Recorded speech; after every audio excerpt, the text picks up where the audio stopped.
everyone. It is a great pleasure to introduce Kenneth Pomeranz, the AHA president for 2013.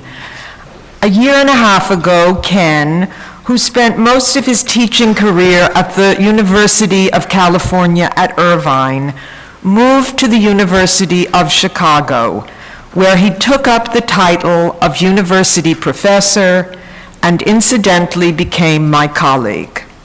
The happy accident of what he refers to as our back-to-back AHA presidencies and our resulting need to confer about AHA business have given me the privilege of getting to know him better than the ordinary rhythms of academic daily life would have allowed. I first met Ken briefly in the year 2000 at a conference on the history of the disciplines. Ken's talk concerned the discipline of economics, organized at the Claremont Colleges by a mutual friend of ours.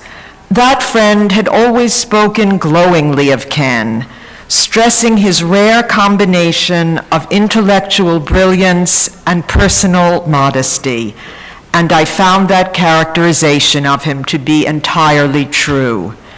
It is no less true today than it was then, even though the intervening years have brought Ken a degree of scholarly success and prominence that might well have turned a man of lesser mettle into an academic prima donna. A couple of things about young man Ken Pomerance are worth mentioning here. First, as a high school student in New York City, Ken was primarily interested in math and science. And when he embraced history, which he did as an undergraduate at Cornell, he brought to our discipline a generically scientific, though never mechanical, style of deliberate problem solving that has marked his work ever since.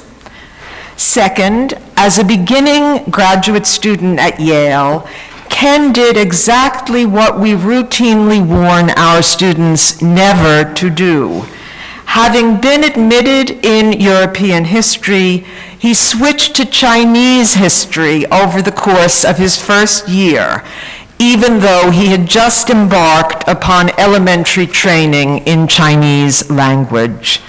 It was a stunning bit of risk-taking, perhaps impossible in today's more anxious and wary academic climate, and one that paid off handsomely for him and for our profession as a whole. Both of Ken's major books fit the problem-solving model I mentioned a moment ago, and both received the AHA's Fairbank Prize in East Asian History in their year of publication.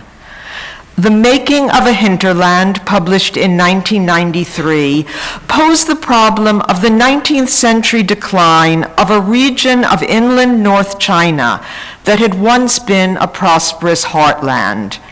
While the existing historiography had chalked up that decline to the general disarray of the Qing state, Ken presented a more complicated multi-causal analysis that integrated global and ecological factors into the story of politics. The Qing state, he argued, remained alert and active, but the very strategies it devised to protect itself from the European imperial powers on its coast, in particular diverting government subsidies to the coastal cities, led it to neglect significant rural regions of the country on which it had previously lavished attention.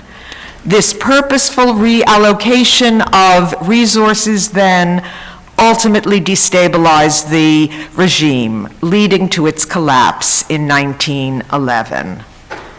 In his second book, The Great Divergence, published in 2000, Ken posed a much bigger problem, one that, moreover, turned him from a mere historian of China into a world historian. Why, he asked, did sustained industrial growth begin in Northwest Europe instead of East Asia? What caused the paths of Europe and Asia to diverge, with Europe seizing the initiative and pulling ahead? These are truly vast questions, the same ones that exercise such classic social theorists as Marx and Weber. Ken did not attempt to answer the questions on a theoretical plane, but rather to reconfigure them in such a way as to make them more amenable to empirical treatment. In an elegant methodological move,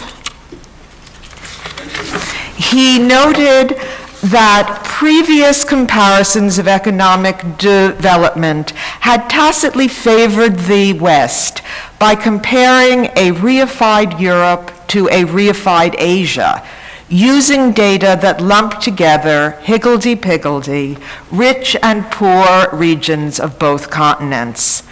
Instead, he would compare smaller, similarly wealthy, and therefore more genuinely comparable units, England and the Yangtze Delta.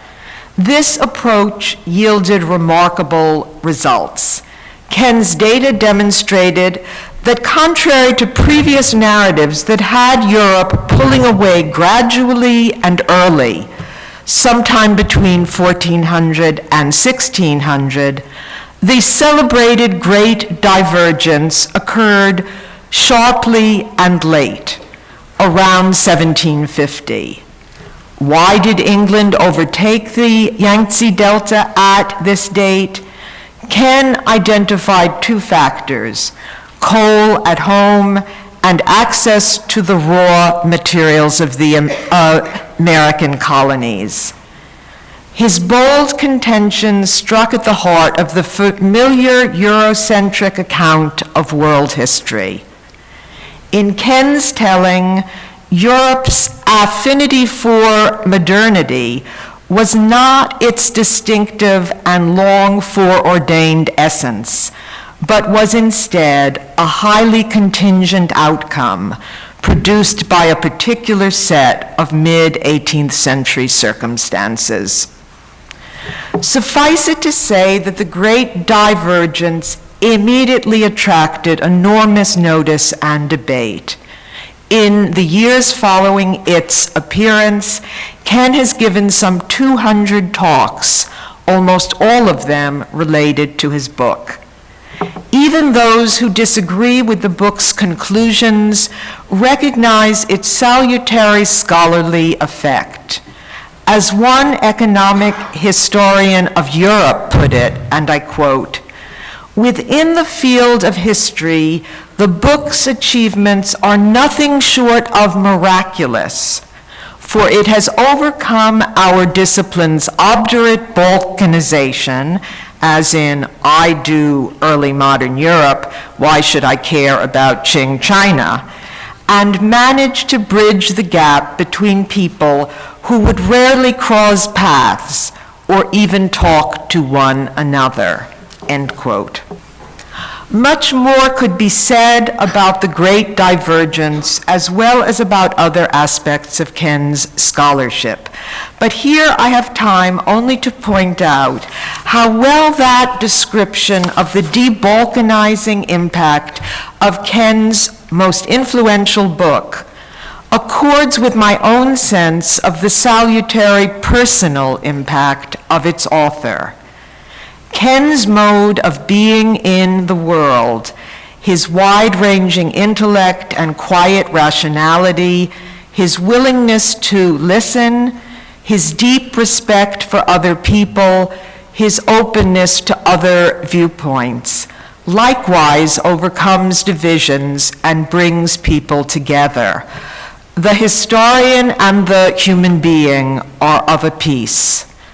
This evening, for his AHA presidential address, our eminent and exemplary colleague will speak to us on the subject of Histories for a Less National Age. Please join me in welcoming Kenneth Pomeranz.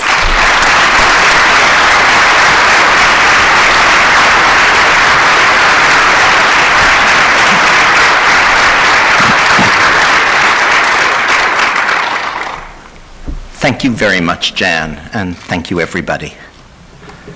I want to talk this evening about how our discipline is responding and might respond to the changing geography of our times. There are at least two distinct phenomena here, though they often get lumped together. Moreover, we are responding to these changes very differently in our research and in our teaching. Near the end of my talk, I will suggest ways to narrow that gap. The first development involves the increasing importance of flows between areas loosely referred to as the West and those even more loosely referred to as the rest. Movements of migrants, armies, goods, pollutants, ideas, and so on, in many directions. This has heightened our awareness of past flows across these same spaces and strengthened calls to do more of what Luc Clossy and Nicholas Guyot recently called wider world history, the West being still overrepresented in most history departments. The second development involves growing skepticism about the units historians have most often used, especially about methodological nationalism, that 19th century assumption that nations were the containers of meaningful history and the ultimate reference point, even for studies conducted on different scales, so that histories of, say, Pittsburgh or Atlanta ultimately mattered as they contributed to a better story of the United States, or were juxtaposed to Stuttgart and Essen to compare the US and Germany. Of course, methodological nationalism was never completely hegemonic, and it has been challenged in recent decades by histories of class, ethnicity, gender, sexuality, and so on, showing how nations often exaggerated their importance and benevolence, claiming a false homogeneity while suppressing, sometimes with the aid of historians, the narratives of other groups. More recently, these challenges to methodological nationalism from below have been joined by challenges from history on larger scales. There are more credentialed historians now teaching and writing something called world history than at any point since the discipline's 19th century professionalization. And histories from above the nation seem harder to reabsorb inside a national frame than challenges from below. A gendered history of British mobilization for war is, after all, still British history, even as it disaggregates that unit. Teaching units larger than the nation are not new, but previous ones, Western Civ and area studies courses, more often reinforced than challenged methodological nationalism, fitting comfortably within a system where research and advanced teaching remained firmly national. Moreover, they raised many of the same intellectual issues raised by national histories, of false claims about a shared cultural essence, for instance, and so they faced similar criticisms. Lacking the self-evident claim on our attention, which nations secure by having armies, their status is shakier still than the nations. They are unlikely to become more prominent in our research or teaching, except perhaps in radically altered forms. Meanwhile, the new challenge from above includes not only world history, but other units of analysis that cross borders without claiming to encompass the polities and cultural areas they slice through, including research on diasporas, transnational professional or intellectual networks, and other dispersed groups that nonetheless share some sense of identity. It also includes studies of commodity chains and of interactive spaces, such as the Atlantic Littoral or the Silk Road, where dense networks of interaction endured for a long time without relying on or producing any single dominant identity. The push for broader inclusion and the push for different units can reinforce each other. Large-scale syntheses require monographic research on many still neglected areas, and studies of, say, Indian Ocean networks can stimulate writers of non-Western national histories in the same ways that studies of Atlantic networks, southwestern borderlands, and the Great Lakes Middle Ground, for instance, have stimulated U.S. historians. But people emphasizing more inclusion and those emphasizing new frameworks often talk past each other or work at cross purposes, exacerbated, as I will show, by differences in how we are worlding our teaching and our research. Moreover, while reframing represents a response to both new research and our changing experience of the present, as it should, it is also a response to some less welcome trends, including pressures to treat students as consumers who are assumed to want only education that will, allegedly, yield immediate economic results. De-emphasizing national units need not mean abandoning history that helps nurture reflective, engaged citizenship, but it runs that risk, though the state will not, in fact, wither away anytime soon. In such an environment, making wider world history seem relevant can be particularly difficult, despite rising awareness of the economic importance of the world beyond US borders. On the one hand, the major finding of Thelen and Rosenzweig's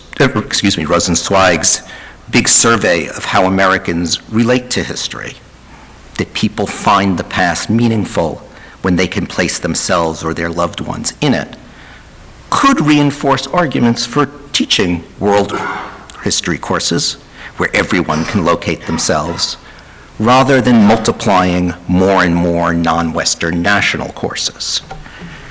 And the world may be precisely the unit which we should encourage people to identify with. If national history helped strengthen the sense of national citizenship, a world with urgent global challenges and many barriers to solidarity probably needs histories of all humanity. But dangers lurk here too, even beyond the obvious ones of superficiality and of financially pressed deans deciding that a department that teaches world history need not teach Africa, South Asia, Latin America, and so on. In contrast to area studies and national histories, both of which emphasize cultural particularity, and also to transnational but non-global units like the Silk Road or the Mediterranean, most global histories have been strongly materialistic and focused on general processes. They may thereby unwittingly reinforce a popular view that globalization means making the world one marketplace in which specific cultural and institutional heritages matter less. As one indicator of how common that view has become, consider how we refer to wider world societies. Texts from 1989, a year chosen for obvious reasons, that were subsequently scanned by Google Books, used the phrase developing countries roughly 43 times as often as they used the phrase emerging markets. For scanned books from 2008, that difference drops to roughly 2 to 1. The trend is even sharper in the press. The New York Times used developing country more than twice as often as emerging market from 1990 through 2000. For 2000 to 2013, it's been more than 2 to 1 the other way, and in the past 12 months, more than 3 to 1. Very large-scale histories, those by David Christian and Ian Morris, for instance, build a coherent story around the interrelated growth across millennia of human population, technology, knowledge-sharing networks, energy consumption, and environmental impact, leading to a present poised between sustainable universal prosperity and ecological catastrophe. Telling a truly global story, they build bridges to other disciplines, argue for a shared human enterprise, temper the triumphalism of many globalization narratives, and provide historical context for some of today's pressing issues. They also develop the mutually reinforcing triple helix of themes: population growth, technical capacity, and increasingly dense long-distance connections, emphasized by Jerry Bentley, for whom our World History Prize is named. But this method has its own problems. Among others, it tends to reduce history to the history of technology, and contemporary issues to the search for a technological fix for our fossil fuel addiction. Questions of politics and of who exactly has created and benefited from economic growth and increased cross-cultural contact tend to be elided in narratives which follow the single actor humanity through time. Narratives on the largest spatial scales naturally tend towards huge time spans, in part because the themes and processes they highlight may touch many places, but do so decades or even centuries apart. They can thereby become disconnected from lived human time, and thus from both the humanistic project of recovering experiences and the social scientist's quest to explain decisions and causation. Such scales naturally require more recourse to unchanging motives and forces, potentially thwarting our efforts to show that things too often ascribed to timeless human nature, including the privileged status of growth itself, are in fact historical products. In short, such work is better at making the strange familiar than at making the familiar strange, or at least contingent, and history must do both. This problem exists when any scale is taken as given. It's not peculiar to the largest scale, and others have noted the problem before us. 50 years ago, when decolonization seemed to herald the universal triumph of nations as an organizing principle for human societies, David Potter offered us two cautions. First, the primacy of nations could only be relative and historical. National belonging had no necessary priority over religious, class, or other solidarities, and much of its current ascendancy reflected a widespread but not obvious feeling that nations, unlike classes, sects, etc., had the right to wield force. Second, because groups that had been labeled nations were licensed, at least in many eyes, to do things that would be unconscionable for other groups, framing particular histories in national terms carried large implications. As historians made use of nationalism, Potter warned, they should be wary of how nationalism used historians. Today, we must also consider how we use the global and how various versions of the global may use us.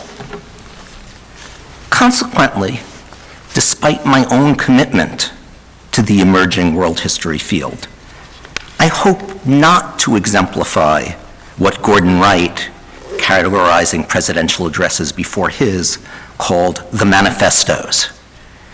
Instead, I offer a set of questions about how we are coping with our world's changing geographies, with as much uneasiness as exhortation. I thus follow, or hope to follow, more in the spirit of Joseph Miller's 1999 address, which asked what the processes that created an African history, cognizable by other historians, revealed about the discipline, and what we might learn by observing the measures that had been necessary to meet professional standards while studying places nobody had been thinking of when those standards arose.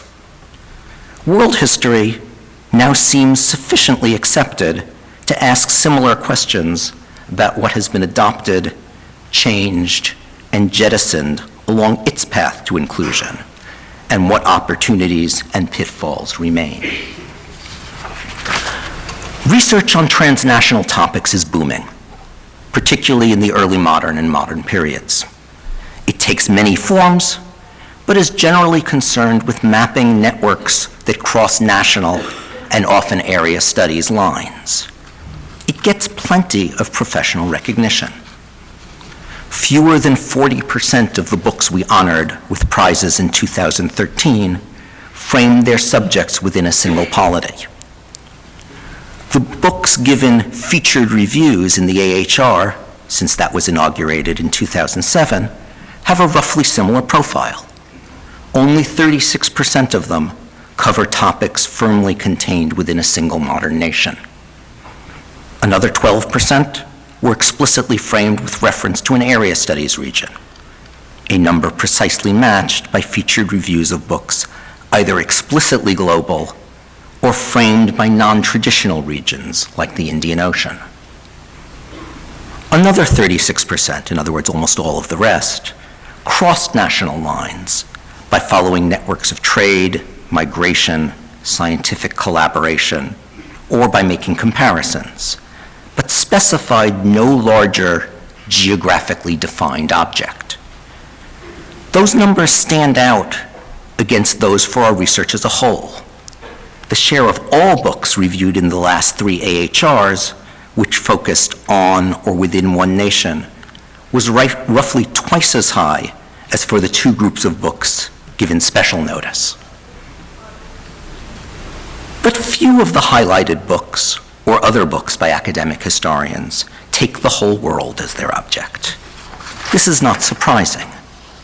Aside from the general material trends already mentioned, and some very recent phenomena, few historical topics seem obviously suited for truly global treatment. Most world history instead maps specific connections through trade, epidemics, intellectual influence, or whatever, which stop well short of spanning the world, or compares a few sites to interrogate claims about universality and/or specificity. And while mapping these connections can be called world history, it need not be, any more than it must be called the history of the Atlantic, Eurasia, Africa, or whatever other old or new unit we draw around the dots which the work connects. Meanwhile, the kinds of spatial reframing that we appreciate in this research barely appears in our curricula. Last year, I organized a survey of courses taught by a representative sample of 218 AHA member departments. At the intro level, 46% of classes covered one nation or histories firmly contained within one nation. US history alone made up 35% of introductory classes. Another 20% of introductory courses were either Western Civ or surveys of area studies regions. Of the 34% in all other categories put together, 17%, or half, were world history surveys. Histories of non-traditional regions, the Atlantic world, the Silk Road, etc., of international relations, courses that made comparisons or connections across national borders, but remained subglobal, so anything from the history of Buddhism to the Age of Revolutions, history of Christian missions, Gandhi and Mao, Irish diaspora, you name it. In other words, the sorts of big but limited units so prominent in recent research came to only 10% of courses. At the advanced undergraduate level, courses that have no time-place referent, focusing instead on theory, method, or historiographical classics, go from a mere 7% to 19%, almost perfectly balancing a drop in world history classes from 17 to 4%.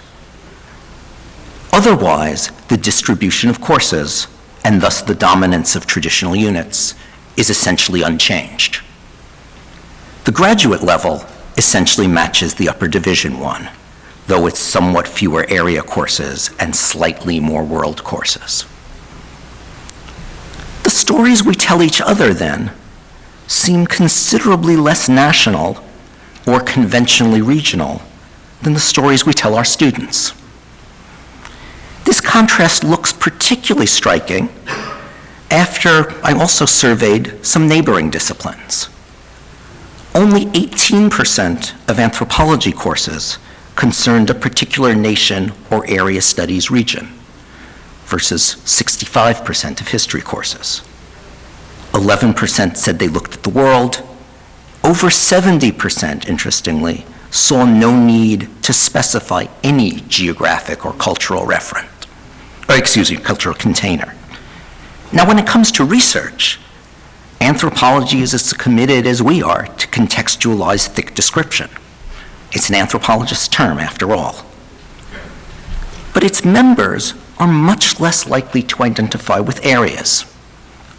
The AHA has about 20% more members than the AAA does, but 2.6 times as many historians belong to the Association for Asian Studies, and over 5 times as many historians belong to the Middle East Studies Association. Sociologists are even less likely to define themselves or their courses with units like ours.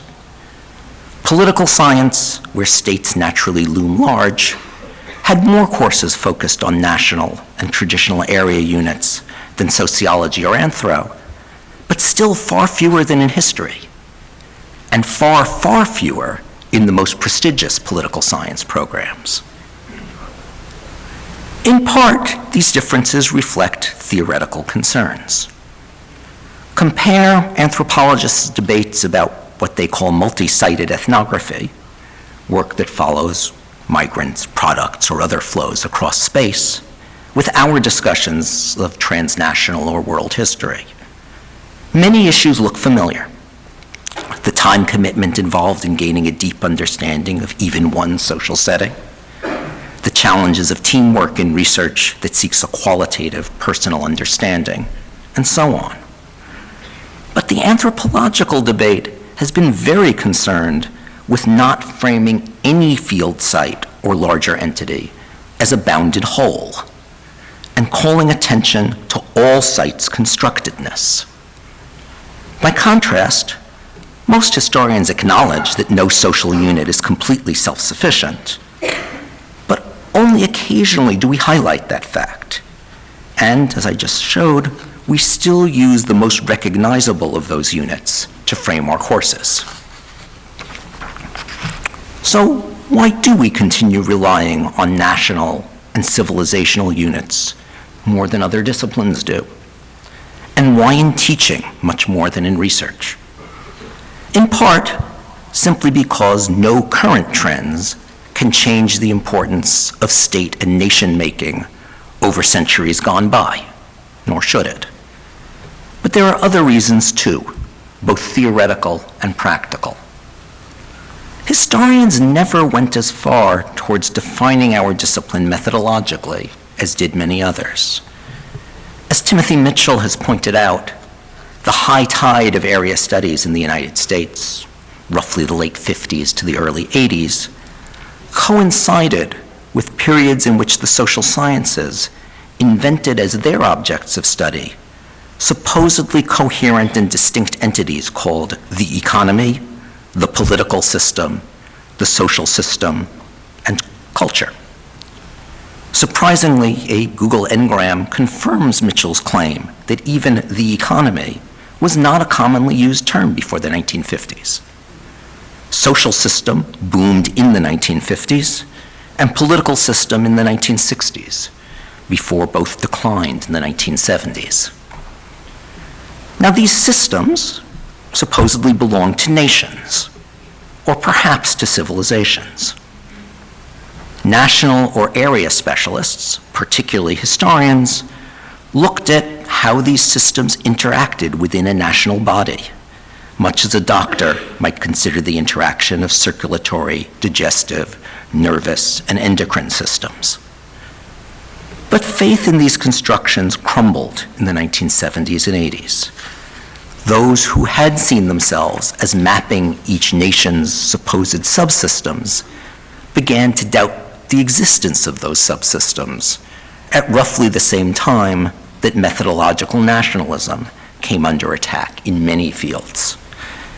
With the objects that had defined them no longer reliable, and having largely ceded the particular to other disciplines, economics recast itself as the home of a distinct type of reasoning, and anthropology as the home of a method, participant observation, and lots of reflexivity.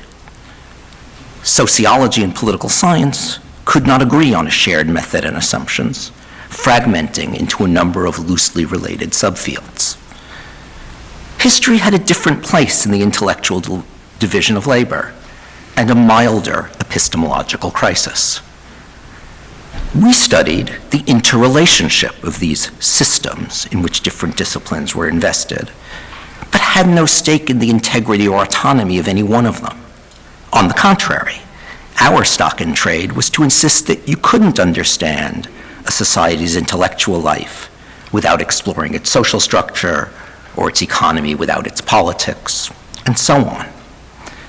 While many people grew more skeptical about specific ways of making these connections, notably Marxism and modernization theory, one could still assume that some such links existed, that there was a theory even if we didn't know what it was. Similarly, new histories of race, class, gender, ethnicity, and sexuality deconstructed national narratives, but usually without intending to leave that deconstruction permanent. Most worked within a single nation, and they often aimed at creating a more inclusive national history rather than rejecting the very possibility. Of course, historians did remain very much invested in the idea that temporal changes had intelligible patterns, but that did not require finding that coherence on any particular spatial level. Though we most often found coherence on the level of the nation, we had ethnic groups, civilizations, and other alternatives. The supposedly coherent history we relied on might not even be our ostensible subject, as when some national histories were described through their nonconformity with a stylized Western path that lay unexamined off stage. All of these objects have now come in for strong questioning, but mostly in relative, not absolute terms. Who, after all, would call nations, classes, and ethnic groups completely fictional? Our object less shaken, we felt less need to define ourselves by a method.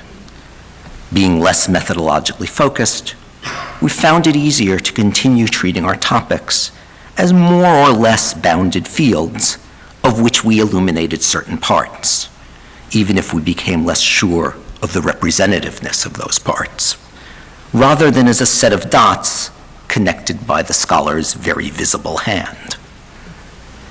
And even theoretically shaky boundaries often make practical sense.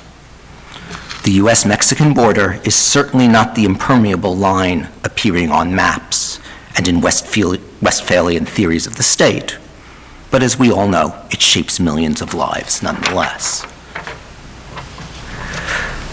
Thus, we continue to frame our teaching in terms of readily legible units, and no matter how much we question whether societies really exist or worry about the ideological implications of imagining nations, these units have intuitive appeal. So does asking how the different activities within some set of those boundaries in a particular period relate to each other. There must be something that ties together the philosophe, 18th century French agrarian problems, rivalry with England, and so on, and some value in getting students to discuss all these things in explaining the Revolution of 1789. Moreover, these categories provide valuable turf, which becomes all the more valuable as other disciplines retreat from it. There are merits, both for public service and for enrollments, in being the principal remaining department where a student who just spent a semester in Italy or will soon be interning at a company heavily invested in Mexico, or has come to realize that their likely future in-laws are Japanese, can turn for nationally based courses. Nations remain important. They also become even more interesting as they become less of a self-evident telos. But why, when we look beyond the nation, does our teaching, again, as opposed to our research, tend to jump straight to the level of the whole world? This question leads to others, and to the relationship between general education and our field's style of knowledge production. The implication of globalization for us as civic educators cannot simply be history once made national citizens, now it must make world citizens. Identities are multiple, sometimes mutually reinforcing, sometimes competitive, and so are the contexts for public action. As David Hollinger put it in a somewhat different context, we still have obligations to a public smaller than the species. Moreover, we might often serve the species best by addressing that public as Americans in the world, rather than reflexively separating global and national attachments. Meanwhile, our problems as a species cry out for people skilled at selecting appropriate timescales for framing historical processes. Environmental issues are the obvious example, as the climate change debate makes clear. But any situation in which some development's short and long-term effects differ will do, and historians specialize in tracing interrelated processes on different scales and explaining how people experience them. More mundane considerations align nicely with theoretical ones here. We cannot assume we have a secure place in the curriculum. Pressures to provide cheaper undergraduate degrees mean pressures to reduce general education to basic writing and numeracy. On the other hand, a majority of college administrators surveyed after the 2008 crash considered general education to be an increasingly important priority. Moreover, something that they called global/world cultures ranked near the top of their desired requirements. Such desires represent opportunities to bolster our place in public culture and employment possibilities for our students. At the same time, there is increased interest in using general education to ensure that students learn certain skills that their majors don't emphasize, enabling them to move from the evidence and methods central to their majors to those highlighted by other fields. In short, we have strengths to play to, and without pandering. But we are not putting our best foot forward if we present ourselves as simply providing an introduction to one or more societies out there, or even to the history of all of us, without also advertising the ways in which we teach people to problematize and switch among spatial and temporal units of analysis. Bob Bain observed something complementary when he compared teachers designing US history surveys with those designing world history surveys. The latter, he found, were held back less by limited knowledge of other places than by confusion about how to devise useful themes and a workable organization. It's the framing. The last major redesign of introductory history teaching, the creation of the Western Civ course, should serve as a cautionary tale here. As Daniel Siegel has shown, James Harvey Robinson and his students, who largely created those courses, were committed to covering as deep a past as possible, while also wanting history to explain, in Robinson's words, this morning's newspaper. Convinced that all history formed a single fabric, which essentially concerned people seeking solutions to fundamental intellectual, scientific, and cultural problems, They told the story of the West, which moved from Mesopotamia to the Mediterranean to Northern Europe and across the Atlantic, with strong unifying themes, substituting or compensating for geographic incoherence, as a historical stream that any other place could potentially join. Western Civ was thus presented as a world history in embryo, even if it did not so far include most humans, a combination that implicitly devalued other histories. Something today that calls itself world history and takes humanity as its subject, while necessarily being selective in its examples, runs similar risks, even if some of our examples today come from the Indus or Yellow River valleys. And here too, those risks can be amplified rather than diminished by a strong thematic unity, especially that one that treats some past people as having faced problems of growth and sustainability analogous to those reaching a decisive moment today. Not that we can or should banish big themes from world history. On the contrary, we need more of them, and more for which, unlike things like population and energy use, historians are the experts. Few historical trends have as clear a direction or can be as readily found in the very deep past as Bentley's triple helix, but many others are nonetheless relevant across vast spaces and timescales.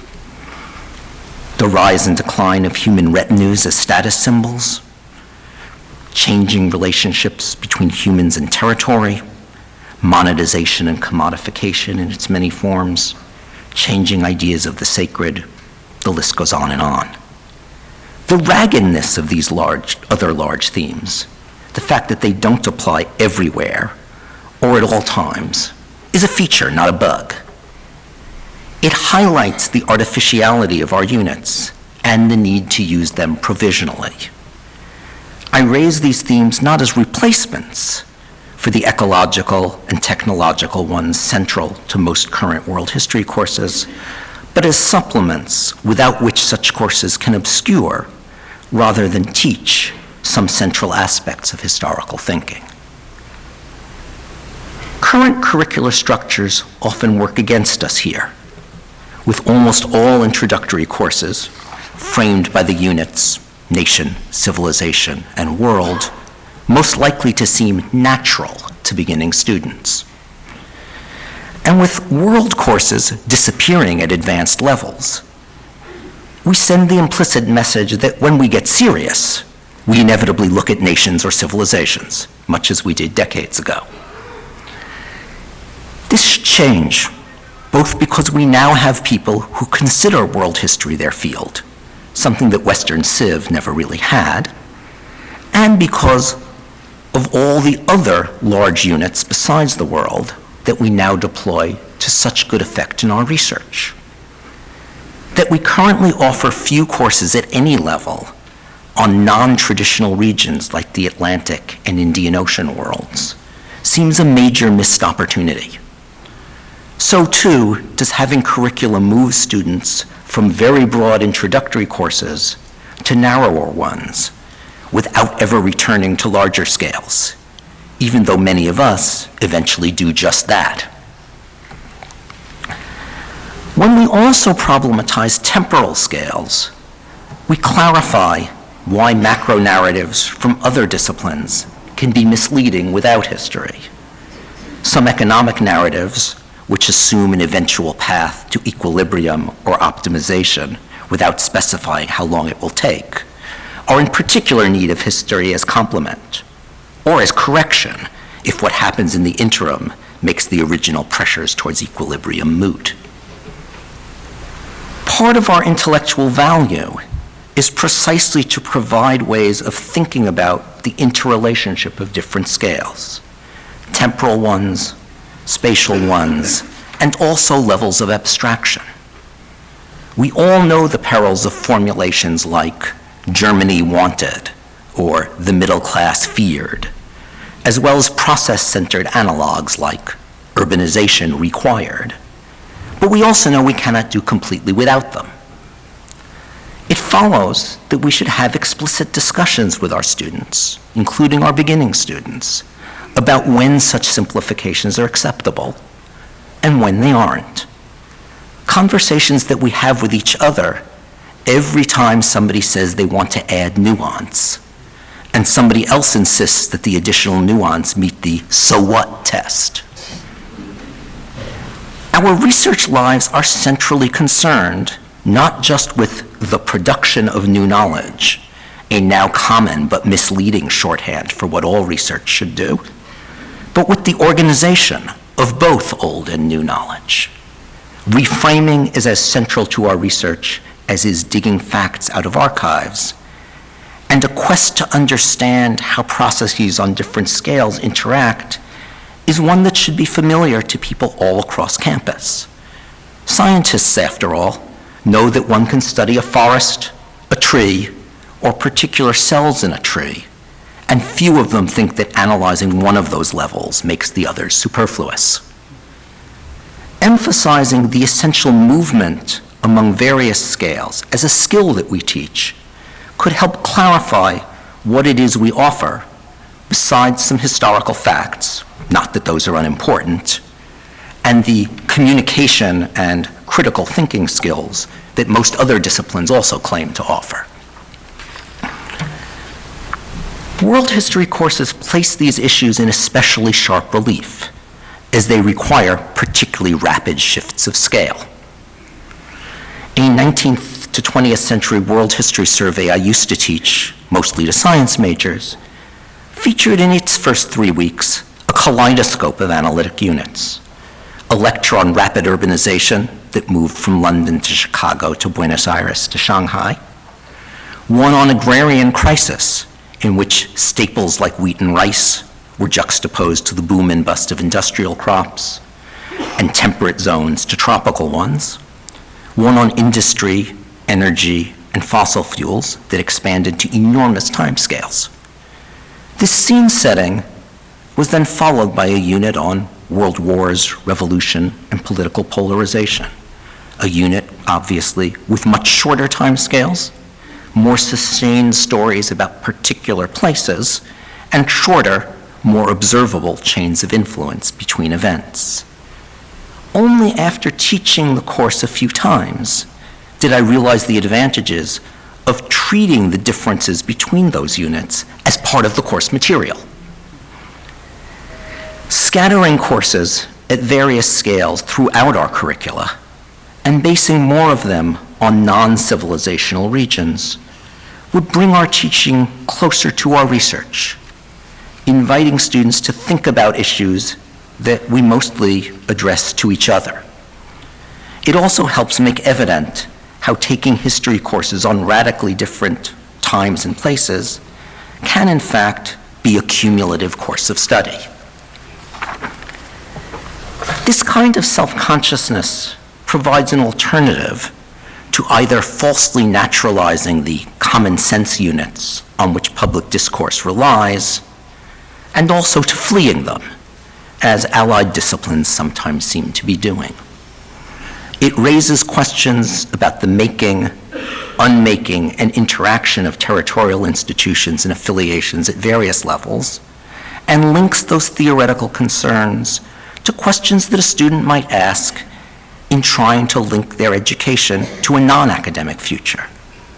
What things will be different if I go work in India? Is understanding those differences vital, or are they fated to fade over time?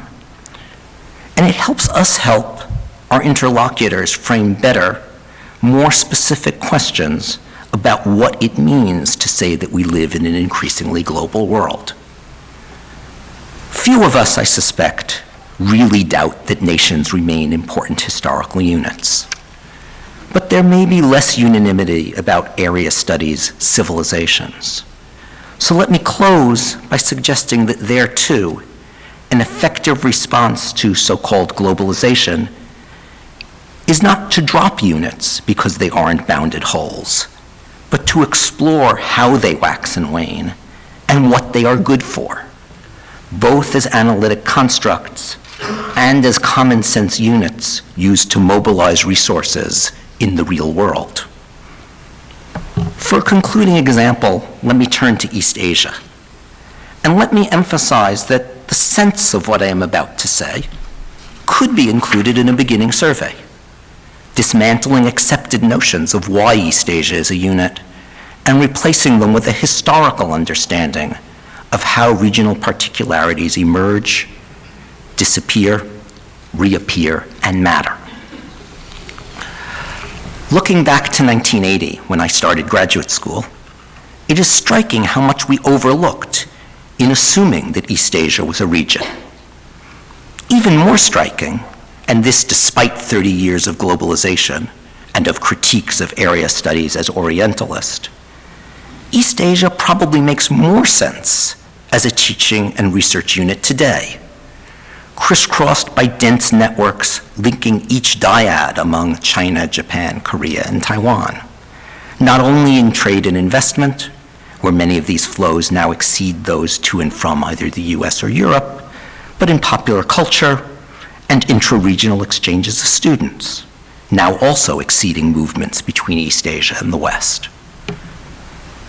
The region is more densely interconnected than when Cold War politics made borders impassable, and it is also a different kind of region from what we once imagined, a historical product rather than a trans-historical fact. Looking at how this happened, we don't find one uninterrupted story of either ongoing integration or maintenance of a shared ancient heritage. Instead, we see multiple layered region-making processes. We also find that crucial links often did not radiate from the supposed centers of power and high culture the way we used to think, but came from various margins.